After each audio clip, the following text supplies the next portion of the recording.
Renoven, el mayor fabricante de ventanas de aluminio y PVC, presenta Renoven Hogar.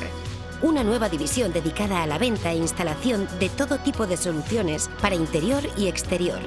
Cortinas decorativas, toldos, pérgolas bioclimáticas, suelos técnicos, cortinas de vidrio, domótica. Renoven, soluciones para todo tipo de necesidades.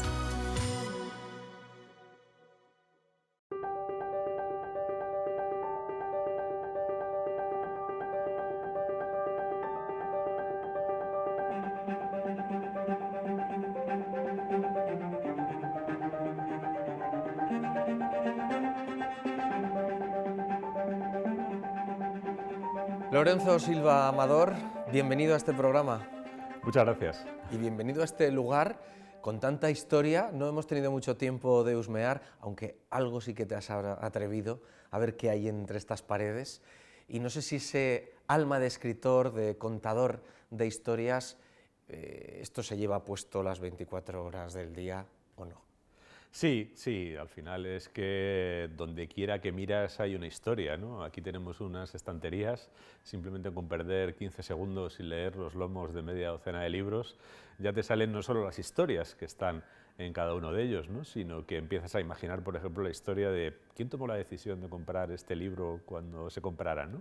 ¿Quién lo ha leído? Aquí hay libros en francés, hay libros en algunos bastante antiguos, ¿no? Es decir, qué historias hay detrás de cualquier cosa, de cualquier objeto en el que pongas tu mirada, ¿no? Si miras con una cierta profundidad. Y esa es la curiosidad que nace del alma de un escritor. ¿Qué es lo que hay que tener para que no te cueste escribir y para que encima la creatividad llame la atención de los demás?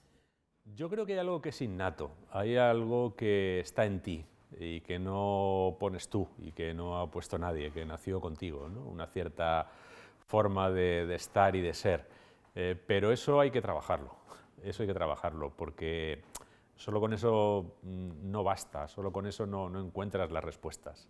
Las respuestas, hasta donde las encuentras, que nunca las encuentras del todo, vienen mucho de la práctica, de ejercitarte, de entrenarte, y sobre todo vienen, como todo en la vida, como casi todo lo importante en la vida, de cometer errores y ser consciente de ellos. Yo, cuando miro lo que he hecho y cuando miro lo que he conseguido, hasta donde yo puedo apreciarlo, creo que algunos de mis mayores hallazgos tienen precisamente que ver con las costaladas que me metí antes, ¿no?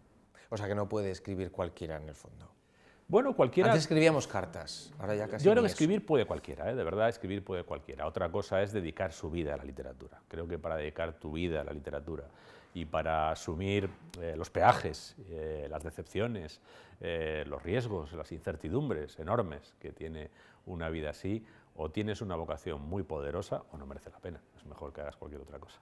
¿Y escribir de cualquiera? ¿Serías capaz de rascar algo en cada uno de nosotros que te sirviera para tus historias? Sí. Yo estoy convencido de que cualquier ser humano tiene al menos una novela. P.D. James decía que hasta 3.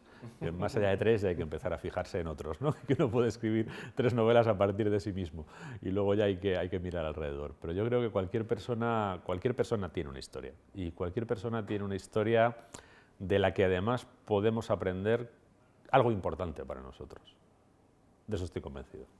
Y precisamente de esas grietas que puedas encontrar en los que te encuentras en tu día a día, ¿te quedas con lo que tú sabes que va a gustar a tus lectores? ¿Hay algo que sepas que tus lectores identifican con tus textos, con tu manera de escribir? Más que gustar, yo creo que la literatura no se basa en el halago del lector, no se basa o no se ciñe a agasajar a quien te lee, ¿no? Decía Nabokov que todo lo contrario, ¿no? Que la función del escritor es perturbar al lector y que una verdadera obra de arte literaria tiene que producir alguna perturbación. Pero yo sí creo que es importante interesarlo, sí creo que es importante conmoverlo, eso creo que sí es importante. Si lo que tú escribes no tiene una capacidad de prender la atención y de remover por dentro algo en el lector, yo creo que el lector se desconecta, o antes o después te acaba abandonando, y cuando uno se quiere dedicar a la literatura se quiere dedicar normalmente durante décadas. Yo llevo más de 40 años escribiendo, ¿no? Mi vocación es intentar establecer, por lo menos con algunos lectores, una conexión que se pueda mantener en el tiempo, ¿no? Y soy muy consciente de que eso depende de acertar a retribuirle, en el buen sentido, el tiempo que dedica a leer mis libros, y que una parte de esa retribución venga precisamente por el lado de la emoción, que no tiene muy buena fama de los intelectuales, pero que es la que yo creo que al final nos apega a todo en la vida, ¿no? No solo a una obra artística, sino a cualquier cosa en general. Yo estoy seguro que quienes nos están viendo en esta entrevista, si no han cambiado de canal, yo creo que ya es porque hemos enganchado entre otras cosas porque te guste o te atrape la literatura o te perturbe, ¿no? Como tú dices, alguno de los títulos. Pero realmente dentro de esos contenidos que al final podemos descubrir en cada una de las historias y que te obligan a continuar página tras página, ¿eres capaz de encontrar precisamente esos ganchos en la literatura de otras tanto como para llegar a regalar libros? Yo creo que cualquier escritor, antes que escritor, es lector. Y precisamente eres el escritor que eres por el lector que has sido y por el lector que sigues siendo, ¿no? Y además también creo que la literatura tiene una dimensión muy importante de patrimonio desinteresadamente compartido, ¿no? Yo creo que, a diferencia de otros ámbitos de la vida, eso lo decía también Raymond Chandler, ¿no? En otros ámbitos de la vida, para tener algo se lo tienes que quitar a otro, ¿no? Digamos que lo que tú consigues echar al bolsillo acaba faltando en otro bolsillo, ¿no? En la literatura no es así. En la literatura creo que lo que das, incluso lo que pierdes, es lo que ganas. En la literatura lo que compartes, lo que consigues que no sea solo tuyo, empezando por tu propia obra. Cuando consigues que lo que tú has escrito deje de ser tuyo para ser patrimonio personal de otros seres humanos, ese es el momento en el que tu trabajo realmente merece la pena. Dices que el escritor no busca el halago ni busca las buenas palabras en el otro, pero te encuentras con gente que no lea, que no le guste leer, que no se sienta atrapado por una historia en texto, pero sin embargo sí que se emborracha de series en plataformas. Sí, mucha, ¿no? De hecho, si hemos de atender a las estadísticas, cerca de la mitad de la población española lee muy poco o nada, y del 50% que lee, no todos leen mucho, creo que solo es un 10%. El número de españoles que leen al menos un libro al mes. Digamos que el 90% de la población está por debajo de eso, ¿no? Digamos, superada la etapa escolar, de lecturas obligatorias y demás. Y esa es una realidad con la que debe convivir el escritor, que en el fondo está trabajando un artefacto minoritario, cuya vocación de comunicación directa es minoritaria, pero yo creo que al final la literatura es más influyente de lo que pensamos. Incluso yo he descubierto que es más influyente de lo que yo mismo creía. Yo, sinceramente, durante mucho tiempo he tenido la sensación de que me dedicaba a una actividad perfectamente marginal. Es decir, que bueno, pues la lectura de novelas es algo que practica mucha gente, pero también que mucha más gente no practica. Y por tanto, que estaba trabajando en algo que tenía una posibilidad cero de llegar a muchas personas, ¿no? Y sin embargo, bueno, la literatura al final acaba generando estados de conciencia, acaba generando visiones sobre la realidad que también, por ejemplo, se trasladan al medio audiovisual. El medio audiovisual es muy tributario la narración audiovisual es muy tributaria de la narración literaria, no solo porque muchas series y muchas películas están inspiradas en obras literarias concretas, sino porque muchos de los recursos que utilizan los narradores audiovisuales son recursos inventados, desarrollados, perfeccionados por los narradores literarios, sobre todo desde el siglo XIX para acá, ¿no? Que son los antecedentes, ¿no? Digamos, de la narración audiovisual. Y por tanto, bueno, pues incluso yo he llegado al convencimiento de que en quien no te lee puedes llegar a producir un efecto, lo que también conlleva una responsabilidad. ¿Y cómo crees que se pueden levantar esos datos de los que nos hablábamos? Porque no podemos pensar que está todo perdido y que esto se va a quedar así. ¿Por qué crees que en España no se lee tanto como nos gustaría? Bueno, yo creo que hay una razón histórica y una razón presente. La razón histórica es que hasta hace no mucho tiempo ha sido un país relativamente pobre, cuya población vivía en la pobreza en una fracción importante y hace no demasiado tiempo incluso en el alfabetismo, porque la educación no era universal, ¿no? Estamos hablando a lo mejor de que hace 50 años había analfabetos en España, y no pocos, y hace 100 muchos, y hace 150 muchísimos. La mayoría de la población era analfabeta hace 150 años, ¿no?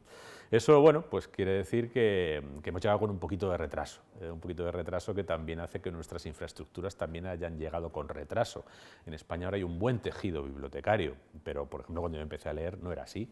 En mi barrio no había biblioteca, en mi barrio venía un bibliobús de Madrid, no estoy hablando de una zona rural, venía un bibliobús cada 15 días, pequeñito además, ¿no? Bueno, todo no se consigue enseguida, recuperar ese atraso pues lleva un cierto tiempo, ¿no? Y ha coincidido que no hemos terminado de salir quizá de ese atraso, y ha venido este gigante digital que no solo devora la atención de las personas, sino que además está programado para abducirlas y para casi uncirlas, ¿no?, a ese yugo digital para producir datos igual que animales de granja, y quienes han programado todo eso son muy inteligentes y tienen recursos muy poderosos y además lo venden muy bien. Y sin embargo, pues no vendemos igual de bien, ni con tantos recursos el hábito de la lectura, ni otros hábitos culturales. Hombre, yo creo que la situación naturalmente que se puede cambiar, y que dependería de decisiones colectivas, decisiones políticas, que al final también implican, presuponen decisiones individuales y conducen a decisiones individuales, ¿no? Por ejemplo, en cualquier ciudad media española hay muchísimos niños que practican fútbol, que juegan al fútbol, que van a jugar un partido todos los sábados, ¿no? Y de esa inmensa masa de practicantes de fútbol amateur, pues acaban saliendo luego grandes profesionales, ¿no? Eso es así en gran medida porque se invierte mucho dinero en que en todos los barrios haya buenos campos, en que los equipos juveniles e infantiles tengan recursos, están subvencionados. Bueno, yo he vivido en un barrio durante 20 años en el que había un estadio de primera división, en el que había varios campos de fútbol para la práctica del fútbol amateur, y no había ninguna biblioteca. No es extraño que haya más futbolistas que lectores en ese barrio, ¿no? Porque podemos decir que la literatura, por lo menos en nuestro país, por no abrir el abanico fuera de nuestras fronteras, porque nos perderíamos y no tendríamos tiempo suficiente para hablarlo, pero podemos decir que goza de buena salud. La literatura, los escritores, escritoras actuales, los que estáis en vida todavía con nosotros, ¿hay relevo? Siempre hay relevo, incluso en sociedades muy pobres y en sociedades con muy pocos recursos han salido enormes talentos literarios, ¿no? En la sociedad española, durante los tiempos de pobreza, que han sido muchos a lo largo de la historia de España, han salido y han brotado gigantes de la literatura, ¿no? Por tanto, eso va a seguir sucediendo, ¿no? Y además, bueno, dentro de eso, de que es una actividad minoritaria, no es una actividad tan menesterosa como ha sido en otro tiempo, ¿no? Antes se decía aquello de que en España escribir era llorar, ¿no?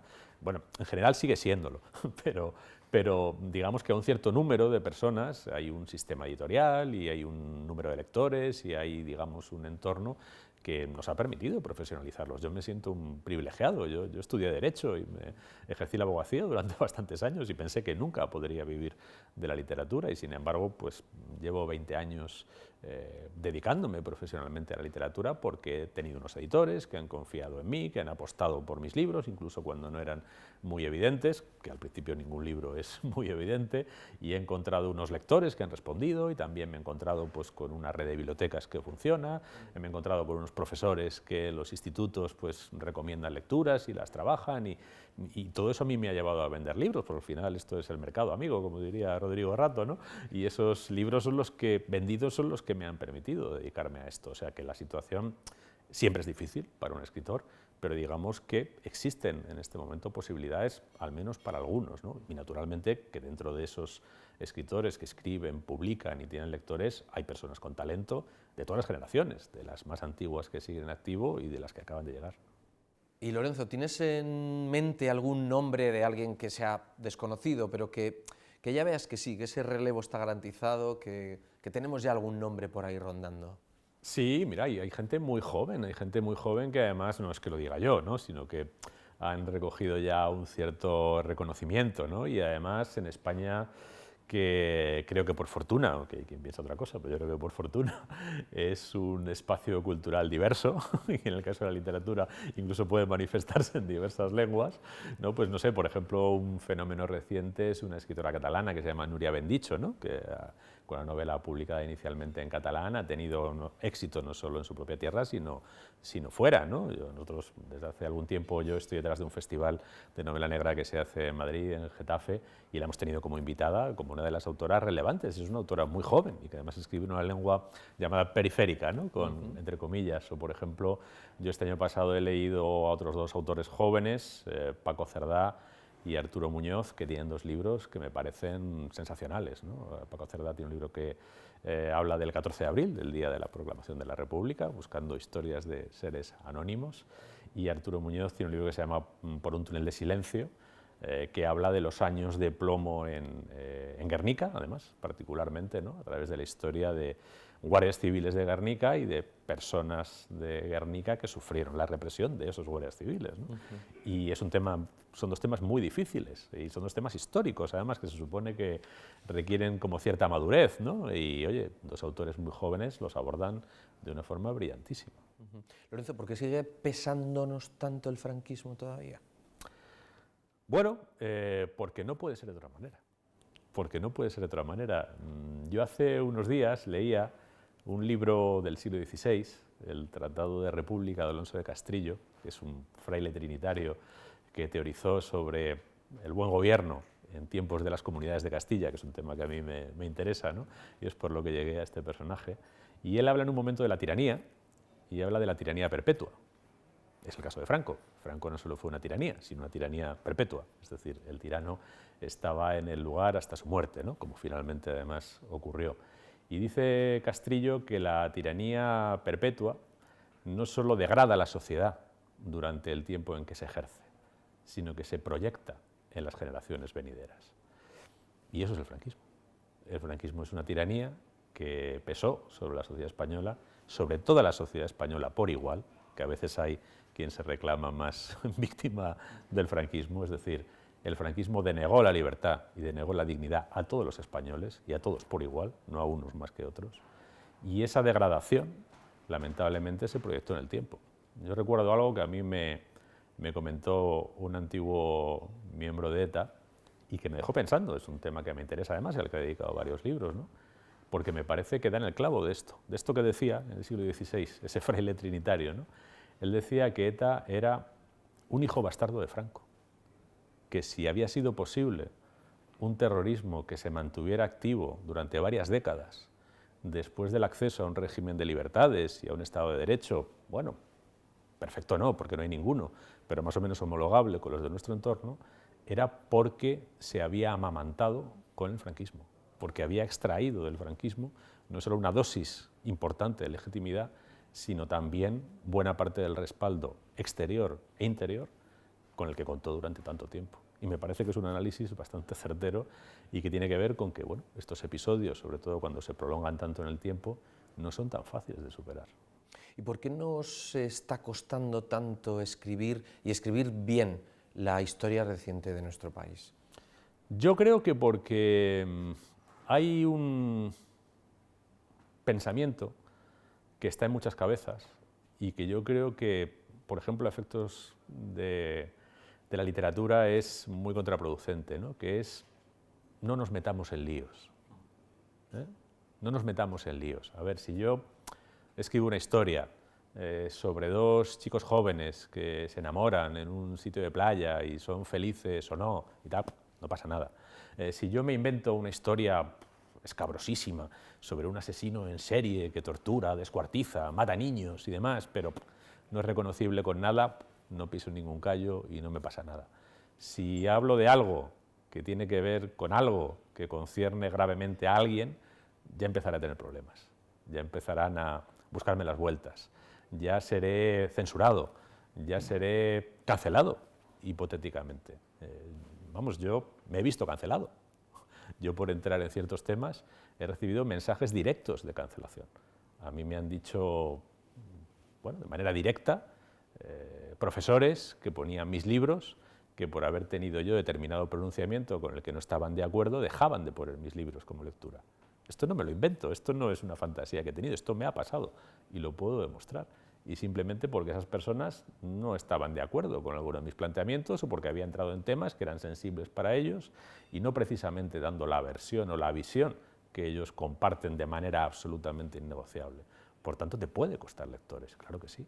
Pero es que yo creo que un escritor, si quiere realmente desempeñar a fondo su trabajo, no solo debe asumir la necesidad de en algún momento perturbar o desagradar, sino también de perder algún lector. ¿Por qué no?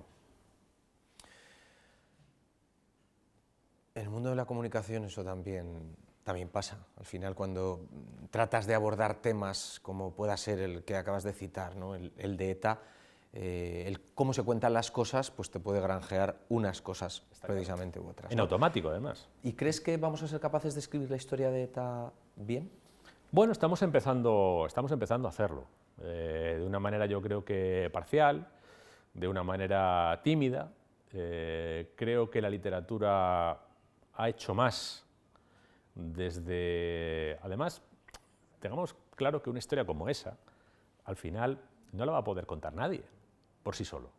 Esa es una historia de la que surgirán varios relatos y finalmente la memoria, que siempre será individual y siempre se basará en decisiones y afinidades individuales, se compondrá del mosaico de esos relatos. No hay nadie que pueda hacer por sí solo la novela definitiva, la película definitiva. Eso es inviable en un tema tan complejo, tan poliédrico y tan escabroso como es un fenómeno como el de ETA, ¿no? Una amenaza terrorista que pesa sobre una sociedad durante décadas con la connivencia de personas de esa misma sociedad, ¿no? Eso es imposible, ¿no? Y además con un Estado que reacciona ante esa amenaza de maneras muy diversas y algunas de ellas no solo erróneas, sino ilegítimas y hasta delictivas. Es muy difícil que alguien se remonte por encima de todo eso y te haga la historia definitiva. Eso no está al alcance de una sola persona, ¿no?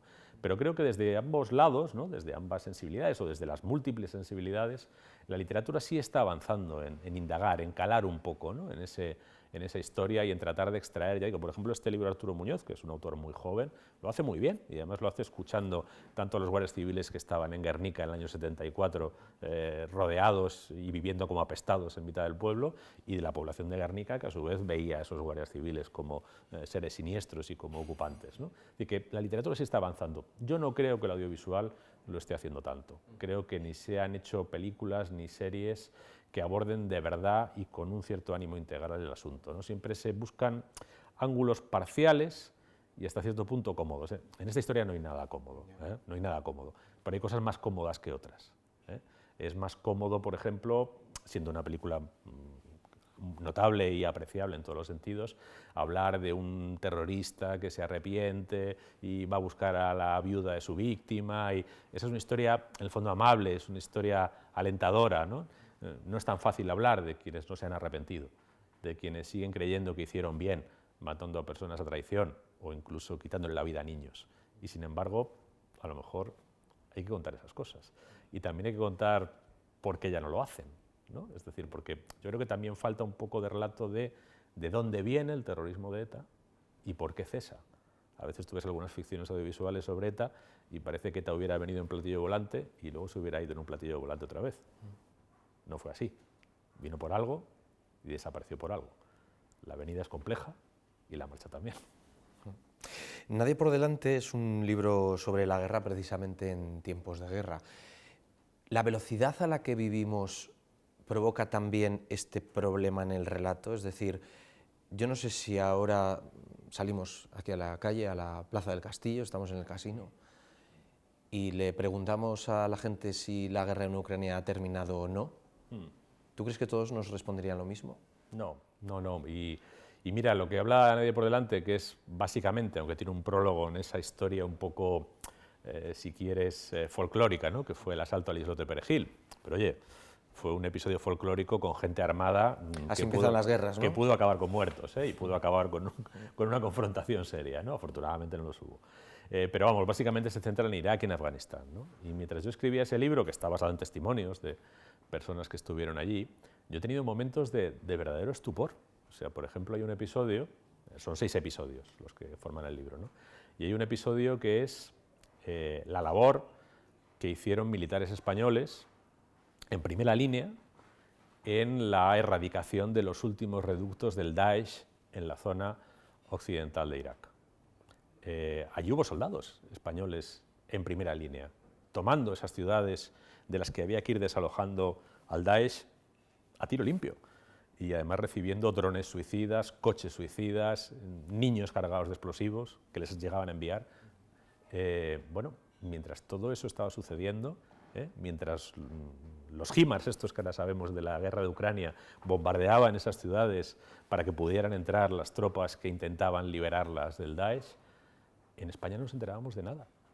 O sea, en ese mismo verano del año 2017, aquí estábamos, ya sabemos todos, pendientes, muy pendientes de algo que sucedía en Cataluña, pero por ejemplo también sucedió algo en Cataluña, que es que el Daesh, no personas inspiradas por el Daesh, sino militantes que obedecían órdenes directas de combatientes retornados del Daesh a Europa, mataron a una veintena de personas en Barcelona, y al mismo tiempo había militares españoles luchando contra el Daesh en Irak, y nadie era consciente de eso.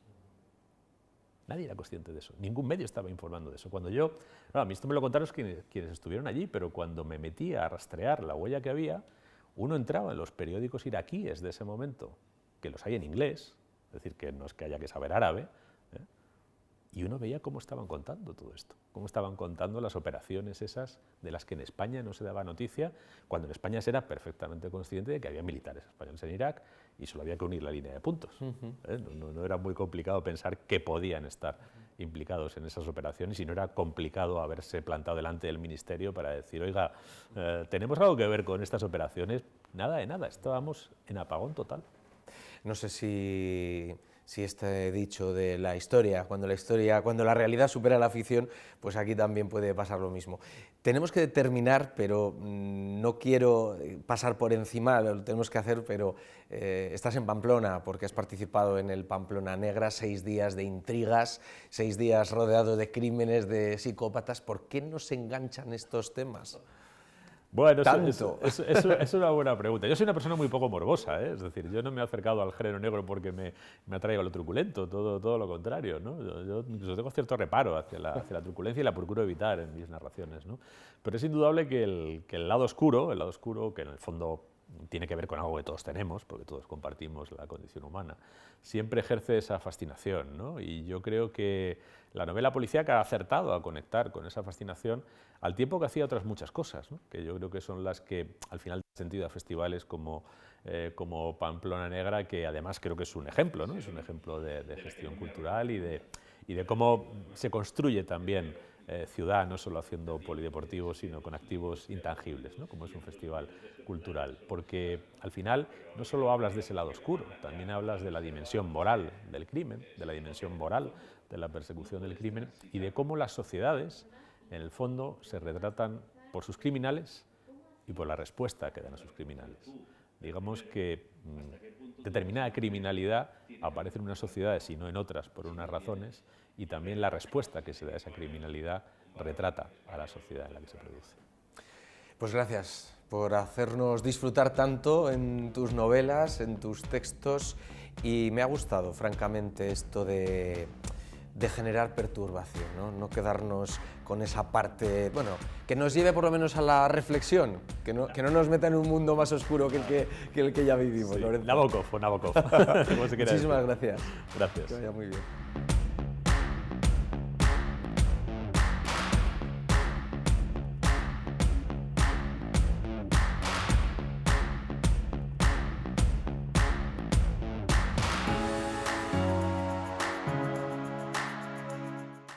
Renoven, el mayor fabricante de ventanas de aluminio y PVC, presenta Renoven Hogar. Una nueva división dedicada a la venta e instalación de todo tipo de soluciones para interior y exterior. Cortinas decorativas, toldos, pérgolas bioclimáticas, suelos técnicos, cortinas de vidrio, domótica. Renoven, soluciones para todo tipo de necesidades.